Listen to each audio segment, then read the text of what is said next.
Friends, welcome back. तो friends, अभी का वीडियो है दुबई चंद सालों में इतना अमीर कैसे बना। How did Dubai become so rich.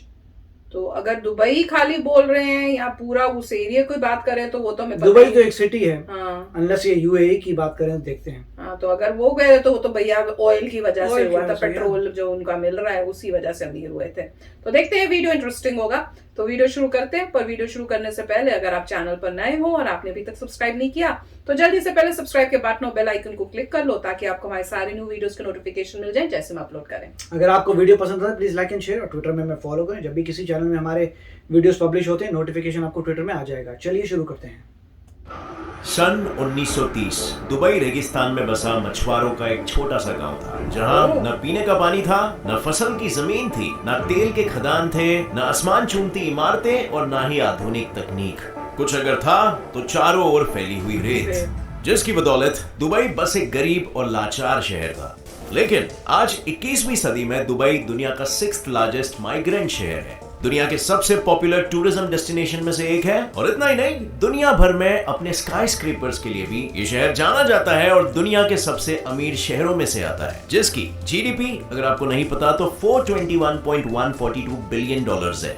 और तो और दुबई यूनाइटेड अरब एमिरेट्स का इकलौता ऐसा शहर है जिसके ऑयल रिजर्व्स उसकी जीडीपी में अपने सिर्फ और सिर्फ 1% कंट्रीब्यूशन करते हैं। मतलब 1% को छोड़कर दुबई के जीडीपी का सारा रेवेन्यू ट्रेड, टूरिज्म और फाइनेंस सेक्टर से आता है। इससे हम सेफली कह सकते हैं कि दुबई सिर्फ अपने तेल की वजह से छाती नहीं पीट रहा, बल्कि वो वाकई में एक डेवलप्ड सिटी है। लेकिन मछुआरों के गरीब गांव से दुनिया के रिचेस्ट सिटीज में दुबई का नाम आखिर कैसे शामिल हो पाया। तो फ्रेंड्स, मैं गौरव आज आपके मन में उठते इन्हीं क्वेश्चंस का आंसर देने आया हूं, और आज आप जानने वाले हो दुबई का पूरा इतिहास और कैसे बदली इस शहर की किस्मत। In our today's video titled how Dubai became so rich.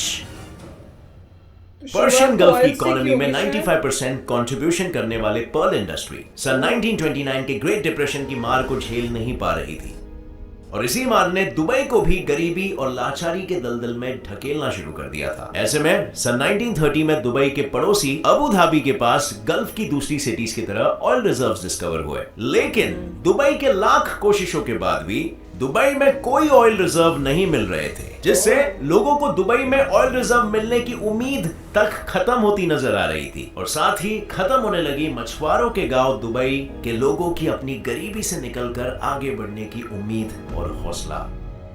अभी तक दुबई अपने ऑयल रिजर्व ना मिलने के सदमे से निकला भी नहीं था कि बॉर्डर की मारामारी में दुबई और अबू धाबी में तनाव और टकराव बढ़ने लगे, और बढ़ते बढ़ते ये इतना बढ़ गया कि सन 1947 में इनके बीच एक जंग ही छिड़ गई, जिसे रोकने के लिए फिर ब्रिटिशर्स को, जो 1892 से ही दुबई के साथ बिजनेस डील करके दुबई के प्रोटेक्टोरेट यानी प्रोटेक्टर्स बने थे, उन्हें बीच में घुस के दोनों का समझौता कराना पड़ गया था। पर इस बीच बचाव के बाद भी ब्रिटिशर्स गरीबी में डूबी दुबई को गरीबी के दलदल में डूबने से नहीं बचा पाए, और दुबई के लोग भूखमरी और गरीबी के शिकार में डूबने लग रहे थे। कई लोग अपनी जानें बचाने के लिए दुबई छोड़कर गल्फ के दूसरे जगहों में बस गए, और इसी तरह धीरे धीरे गरीबी दुबई का दम घुटती जा रही थी, जिससे ये बात बिल्कुल साफ हो चुकी थी कि अगर दुबई को बचाना है तो चीजों को बदलना होगा, दुबई को बदलना होगा। वो कहते हैं ना, डूबते को तिनके का सहारा होता है। तो बस इसी गरीबी के दलदल में डूबते हुए दुबई का सहारा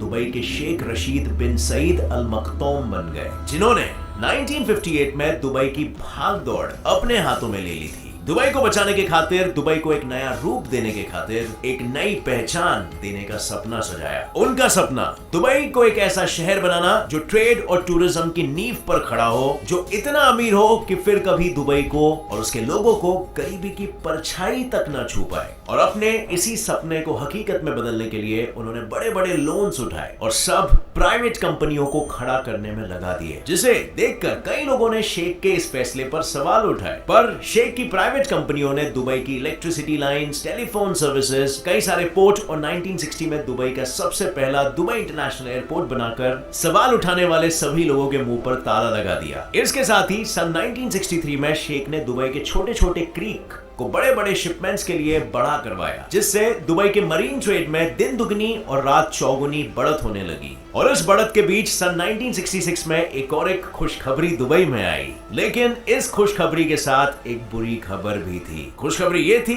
दुबई के सालों साल की मेहनत और इंतजार खत्म हुआ था और दुबई में ऑयल रिजर्व्स मिले थे। पर बुरी खबर ये थी कि ये रिजर्व्स बहुत ही लिमिटेड थे। मतलब दुबई अपने आगे बढ़ने के लिए ऑयल रिजर्व्स पर डिपेंडेंट नहीं रह सकता था और इसीलिए शेख रशीद ने ऑयल रिजर्व से होने वाले प्रॉफिट्स को भी दुबई के इंफ्रास्ट्रक्चर को मजबूती देने के लिए और दुबई को trade and tourism based economy बनाने में लगा दिए, जिससे आज ऑयल रिजर्व्स दुबई की जीडीपी में सिर्फ 1% ही कंट्रीब्यूट करता है। यानी आगे चलकर ये लिमिटेड रिसोर्स खत्म होने के बाद भी दुबई की जीडीपी में ज्यादा कुछ फर्क नहीं पड़ेगा। हाउ कूल इज दैट, इतनी इंडिपेंडेंट इकोनॉमी बना दी। पर इतने सब के बाद भी कुछ तो था जिसकी वजह से शेख रशीद खुश नहीं थे, क्योंकि ट्रेड के लिए तो उन्होंने कदम उठा लिया था, पर टूरिज्म को बढ़ावा देने के लिए और लोगों को दुबई तक खींच कर लाने के लिए अभी कुछ करना बाकी था। और इसी कमी को पूरा करने के लिए शेख ने दुनिया भर से सबसे बेस्ट आर्किटेक्ट्स, इंजीनियर्स और एंटरप्रेन्योर्स को दुबई बुलाकर उन्हें स्काईस्क्रेपर्स और टूरिस्ट अट्रैक्शंस बनाने का काम दिया। लेकिन सन 1979 में 39 फ्लोर का दुबई वर्ल्ड ट्रेड खड़ा हो गया और तब इंटरनेशनल मीडिया से लेकर दुबई तक सभी ने शेख रशीद के इस टावर को बहुत क्रिटिसाइज किया। वजह सिर्फ इतनी थी कि उस वक्त तक दुनिया के कई देशों में 100 फ्लोर्स तक की बिल्डिंगें खड़ी थी, जिसके आगे शेख के सपनों की ये पहली मंजिल बहुत ही छोटी और मामूली लग रही थी। पर इससे शेख को कोई फर्क नहीं पड़ा, क्योंकि वो जानते थे कि एक दिन उनका विजन जरूर पूरा होगा। एक दिन दुनिया रेत में बसे इस दुबई को आसमान के बादलों को छूते हुए देखेगी और आज कहीं ना कहीं ये सपना उनका पूरा होते हुए जरूर दिख रहा है। लेकिन अफसोस, इस सपने को साकार होते देखने से पहले ही उन्होंने दुबई को अपने बेटे के हाथों में सौंपकर वो चले गए। फिर आए शेख मोहम्मद बिन रशीद अल मक्तूम, वो नाम जिसने दुबई की रेत पर अपने पिता का सपना पूरा करने के लिए अपने पिता के मौत के बाद उनके दुबई के विजन को एक नए जुनून के साथ पूरा करने की ठानी। उन्होंने इस चुनौती को एक्सेप्ट कर लिया, पर इस एक्सेप्टेंस के साथ ही शेख ने यह भी सोच लिया कि अब दुबई में जो कुछ भी होगा वो या तो सिर्फ और सिर्फ दुबई में ही होगा या दुनिया का इकलौता होगा। बस फिर क्या था, इस विजनरी रूलर ने सन 2000 में ही एमिरेट्स टावर खड़ा किया, जो इतना बड़ा था कि यूरोप की हर बिल्डिंग इसके आगे छोटी थी। सिर्फ इतना ही नहीं, उसी साल दुबई में दुनिया का इकलौता 7 स्टार बुर्ज अल अरब होटल की भी शुरुआत हुई, जो कि एक मैन मेड आइलैंड पर खड़ा था और जिसे देखने और जिसकी लग्जरी एंजॉय करने दुनिया भर के मिलियनेयर्स और बिलियनेयर्स दुबई आए। और फिर 2001 में $12 बिलियन लगाकर दुबई ने दुनिया को एक और एक man made island palm Jumeirah दिया और दुनिया को यह दिखा दिया कि दुबई अब कामयाबी की दौड़ में नहीं रुकेगा। और 2002 में शेख ने अपनी कामयाबी के चलते जब फॉरेनर्स को दुबई में लैंड ओन करने की मंजूरी दी, तो दुनिया के मिलियनेयर्स और बिलियनेयर्स, आर्किटेक्ट्स, इंजीनियर्स और एंटरप्रेन्योर्स दौड़े इस गल्फ सिटी में अपना भी एक घर बनाने, जिन्होंने दुबई में आकर अपने बड़े बड़े प्रोजेक्ट्स को स्टार्ट किया। और क्योंकि अब दुबई सबकी नजर में गरीब और लाचार देश नहीं था, बल्कि अब दुबई अमीर देशों को अमीरी की दौड़ में पीछे छोड़ने वाला बन चुका था। इसी दौड़ में सन 2004 में दुबई लैंड बनाया गया, जिसे देखने हर दिन 40,000 से भी ज्यादा लोग आने लगे। 2008 में दुबई मॉल बना, जहां हर साल 80 मिलियन लोगों का आना जाना हुआ। और ऐसे ही 2010 में Burj Khalifa, the 5th popular tourist attraction, भी दुबई में खड़ा हो गया। साथ ही 2013 में दुबई ने रेत में मिरेकल गार्डन्स बनाकर रेत में फूल उगा दिए, वो भी पूरे 45 मिलियन फूल। और दुबई से मिले एक डेटा के मुताबिक सन 2016 में 15 मिलियन विजिटर्स ने दुबई में जाके $28 बिलियन उड़ाए थे। और अब आप खुद ही सोचो कि ये कंट्री कैसे टूरिस्ट अट्रैक्शन से पैसे नहीं बल्कि पैसों की गड्डियां छापने लगी। एक तरफ शेख के टूरिस्ट अट्रैक्शंस दुबई की शान और रेवेन्यू बढ़ा रहे थे, और दूसरी तरफ शेख ने अपने एक और एक सपने की नींव दुबई में सन 2004 में ही Dubai International Financial Centre DIFC बनाकर खड़ी कर दी थी, ताकि दुबई जो एक टैक्स फ्री इकोनॉमी वाला शहर था, वो न्यूयॉर्क और लंदन जैसे बड़े फाइनेंशियल सेंटर्स की तरह फाइनेंशियल सेंटर बन जाए। और यही हुआ। 100 हेक्टेयर जमीन में फैला हुआ ये इकोनॉमिक जोन फॉरेन एक्सचेंज के लिए दुनिया के जायंट्स और इंटरनेशनल बैंकिंग सिस्टम्स का घर बन गया, जैसे सिटी बैंक, HDFC बैंक और स्टैंडर्ड चार्टर्ड। इसी के साथ दुबई को और ज्यादा डेवलप करने में दुबई के सबसे नहीं पूरे मिडल ईस्ट के सबसे बड़े और बिजिएस्ट पोर्ट जिबेल, जिसके बिजिएस्ट कार्गो पोर्ट होने के पीछे का कारण यही है कि दुबई का ये पोर्ट पर्शियन गल्फ के एंट्रेंस की तरह काम करता है और यहाँ जिबेल अली फ्री जोन है, जिसे शॉर्ट में जेफ्जा कहा जाता है और जो 57 स्क्वायर किलोमीटर में फैला हुआ है। जेफ्जा में सिर्फ कई हजार कंपनियां ही नहीं है, बल्कि यहाँ पर 1.5 लाख से ज्यादा लोग काम करते हैं, जो दुबई की पूरी जीडीपी में $80.2 बिलियन यानी 21% का कंट्रीब्यूशन करता है, जिसकी बड़ी वजह यह है कि यहाँ पर इंडस्ट्रीज को इन्वेस्टमेंट के लिए टैक्स ब्रेक यानी कि छूट मिलती है, कस्टम ड्यूटी नहीं भरनी पड़ती और फॉरेन ओनरशिप रेस्ट्रिक्शंस भी मिलते हैं। और यही वजह है दुबई दुनिया का 3rd लार्जेस्ट री एक्सपोर्टर भी है। और इसी ग्रोथ डेवलपमेंट को देखकर दुनिया भर से अपने कंट्रीज को छोड़कर लोग यहाँ पर पैसे और ग्रोथ के लिए आते हैं और इसकी वजह से दुबई दुनिया का 6th लार्जेस्ट माइग्रेंट सिटी है, जहाँ दुबई की 80 to 90% पॉपुलेशन दुनिया के 200 अलग अलग देशों से है, जिनमें से 65% पॉपुलेशन इंडिया, पाकिस्तान, बांग्लादेश, नेपाल और फिलीपींस की है। अब अपनी इकोनॉमी को और बढ़ाने के लिए दुनिया से और टूरिस्ट को दुबई तक खींच कर लाने के लिए दुबई ने बड़े बड़े फ्यूचर प्रोजेक्ट्स पर भी काम करना शुरू कर दिया है, जैसे कि Dubai under water high speed train, जो लोगों को दुबई से मुंबई सिर्फ 2 घंटों में पहुंचा देगी। और जरा सोचो, इस ट्रेन के बनने के बाद दुबई बस एक ट्रेन राइड दूर होगा मुंबई से। विश्वास नहीं हो रहा राइट? पर करना पड़ेगा क्योंकि इस लिस्ट में दिए हैं ऐसे ही कई माइंड को शॉक कर देने वाले फ्यूचर प्लान्स जो दुबई में इस वक्त चालू है, जैसे कि हवा में उड़ने के सपने तो हर कोई देखता है, लेकिन दुबई इसे सच करने के लिए अपने यहाँ पर पैसेंजर ड्रोन्स बना रहा है, जिसमें 100 किलोग्राम तक का एक इंसान आराम से बैठकर 150 किलोमीटर पर आवर की स्पीड से हवा में उड़ते हुए एक जगह से दूसरी जगह तक ट्रैवल कर पाएगा। ये बिल्कुल किसी टैक्सी राइड की तरह होगा, जिसे वोलोकॉप्टर नाम की एक फर्म ने बनाया है। यही नहीं, दुबई जिसने ऑलरेडी 40 माले की 3D प्रिंटेड बिल्डिंग खड़ी कर दी है, उसका प्लान है 2030 तक, यानी कि सिर्फ अगले 10 सालों में 25% बिल्डिंग्स दुबई में 3D प्रिंटेड होगी। इसके अलावा 2025 तक दुबई अपने यहाँ पे 25% ड्राइवरलेस कार्स, यानी कि ऐसी गाड़ियां जिनमें कोई ड्राइवर ना हो और वो ऑटोमेटिकली चल सके, ऐसा माहौल क्रिएट करने में जुटा हुआ है। और ऐसे ही बड़े बड़े प्रोजेक्ट्स में से एक है दुबई का मॉल ऑफ द वर्ल्ड, दुनिया की सबसे पहली टेम्परेचर कंट्रोल्ड सिटी, जो 48 मिलियन स्क्वायर फीट जितनी बड़ी होगी। और जब भी बाहर की 40 डिग्री की जलती हुई गर्मी लोगों को बेहाल कर रही होगी, इस मॉल ऑफ द वर्ल्ड में ठंडी शीतल फ्रेश हवा लोगों को गर्मी में भी ठंडी का एहसास दे। और दुबई के एस्टिमेशन के हिसाब से इस सिटी को तैयार होते ही हर साल इस सिटी में 180 मिलियन विजिटर्स आने वाले हैं इसे देखने के लिए, जिससे टूरिज्म और ट्रेड दोनों को ही फायदा होगा। इसी के साथ दुबई 10x प्लान जोरों शोरों से चल रहा है, जिससे दुबई खुद को दुनिया की किसी भी कंट्री और शहर से 10 साल आगे की सोच और टेक्नोलॉजी वाला शहर बनाना चाहता है। और इसकी शुरुआत एक तरह से दुबई ने अपने पुलिस स्टेशन को फुल्ली ऑटोमेटिक पुलिस स्टेशन बनाकर कर भी दी है। मतलब वहां के पुलिस स्टेशन में आपको पुलिस नहीं, सिर्फ मशीन ही मिलेंगे, जो आपको केस फाइल करने से लेकर किसी भी केस की फाइल पाने तक हर चीज बस एक बटन क्लिक में ही कर देंगे। और इसी तरह दुबई एक ही बार में corruption, man power, unnecessary funding को कम कर रहा है और साथ ही अपने फंड्स को अपने लिमिटेड मैन पावर और फोर्स को बेटर फैसिलिटीज और इवन सुपर कार्स देकर उसका सही इस्तेमाल कर रहा है। What an idea, right? So friends, अगर देखा जाए तो कैसे एक मछुआरों का छोटा सा गांव आज इतना एडवांस्ड सिटी बन चुका है, जिसने रेत के बीचों बीच जहां पे एक फूल तक नहीं उगता था, आज वहां पर दुनिया के मिलियनेयर्स और बिलियनेयर्स को लाकर खड़ा कर दिया है। और पता है, आज दुनिया के 52,000 मिलियनेयर्स, 2,430 मल्टी मिलियनेयर्स और 10 बिलियनेयर्स दुबई को अपना घर बताते हैं। और दुबई के इसी कहानी से तो बिल्कुल साफ है कि भले ही आपके पास पैसा ना हो, भले ही दुनिया का आप पर विश्वास ना हो, लेकिन अगर आपके पास एक विजन है और एक सपना है और उस सपने तक पहुंचने का हौसला है, तो आप कामयाब जरूर होंगे। तो अपने लाइफ में भी इसी थियरी को ऐड करो और अपना विजन हमेशा क्लियर रखो।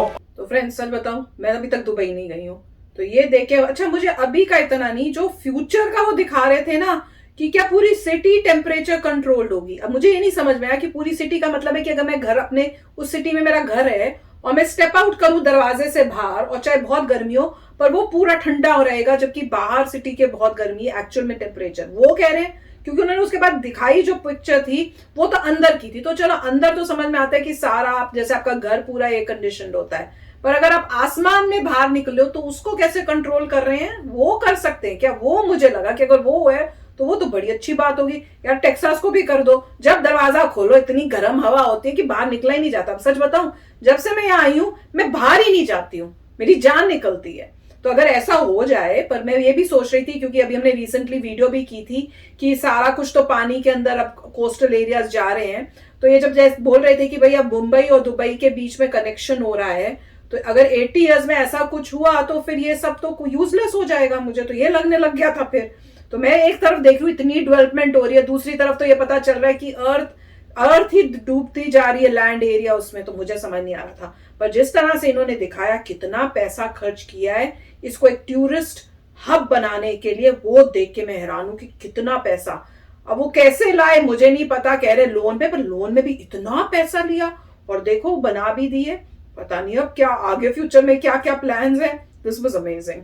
राइट, तो नॉर्मली ऐसा होगा कि जैसे जैसे दूसरी कंट्रीज ऊपर जाएंगी ये लोग नीचे जाएंगे, क्योंकि रियलिटी ये है कि आपको कोर देखना है। अगर आपको इकोनॉमी के बारे में पता है और बेसिक्स पता है तो आपने हर कंट्री को देखना पड़ेगा आपके पास रिसोर्सेज क्या हैं और आपने क्या ज़िंदगी में इन्वेंट किया। अगर आपके पास रिसोर्सेज नहीं है, आपके पास रेगिस्तान है, आप उसका कितना चला सकते हैं। अभी आपने बड़ी बड़ी बिल्डिंगें बना दी, ऐसा कर लिया, लोग आ रहे हैं, क्यों? क्योंकि उनकी अपनी कंट्रीज इस लेवल पे नहीं है। जब लोगों की अपनी कंट्रीज ऊपर उठेंगी, क्यों?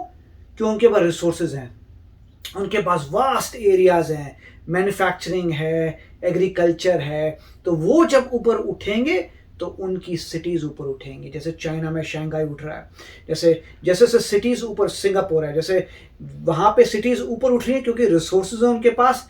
तो फिर लोग बोलेंगे मैं वहाँ जाऊँ टूरिज्म के लिए, बट ये मेरी सिटी जो है उसमें सब कुछ है जो तुम्हारे पास है, प्लस यहाँ मेरे पास रिसोर्सेज हैं और यहाँ पे इनोवेशन है, मैं प्रोड्यूस करता हूँ अपनी चीज़ें अपनी इन्वेंशन से।